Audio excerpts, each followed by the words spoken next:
ভাইদের অভিভাবক বৃন্দ, আমি আপনাদের থানার ওসি, আমার নাম মোহাম্মদ নুরুল নবী।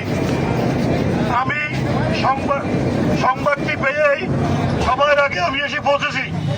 তাই আমার জানা মতে ভিতরে আর কোনো শ্রমিক নেই। আমরা এখানে ফায়ার সার্ভিসকে তাৎক্ষণিকভাবে খবর দিয়েছি। আপনারা শুনতে পেরেছেন, দেখতে পেরেছেন, এখনই ফায়ার সার্ভিস ঢুকেছে, অনেক উদ্যতন অফিসার। আমরা তাদেরকে সার্চ করতে বলেছি। আপনারা যদি হইচই করেন সরকারি কাজে বাধা হবে। ওরা সার্চ করুক, কারণ আমরা সাধারণ মানুষ। আমরা যদি এখানে ঢুকি আমরা নিজেরা অজ্ঞান হওয়ার সম্ভাবনা আছে। প্রিয় ভাইয়েরা, আমার আবেদন, আমরা প্রথমত অ্যাম্বুলেন্স রেখেছি, আপনারা সেই অ্যাম্বুলেন্সের সাথে যোগাযোগ করেন।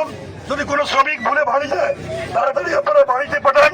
এবং আমরা মেডিকেলে যোগাযোগ করেছি, আমাদের পুলিশ সেখানে রাখা হয়েছে, ডাক্তার রাখা হয়েছে। আপনারা কোনো চিন্তা করবেন না, খেয়াল রাখবেন।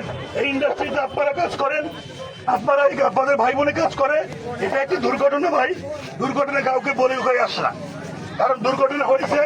এখন আমরা ইনশাল্লাহ এখানে এসপি কে নিয়ে আসবো, আমরা ডিসি কে নিয়ে আসবো, আমরা প্রশাসনকে এখানে নিয়ে আসবো। এলাকাবাসীর সাথে বৈঠক হবে, আগামীতে এই ধরনের যেন দুর্ঘটনা না হয়, এখানে যেন পর্যাপ্ত অ্যাম্বুলেন্সের ব্যবস্থা রাখা হয়। আমরা এই কর্তৃপক্ষকে বাধ্য করবো, তারা যেন অ্যাম্বুলেন্স রাখে। কি হয়েছে হ্যাঁ আমাদেরকে জানাইতে হবে, আমরা জানাবো। আমরা খবর নিই, সবাই চলে যান।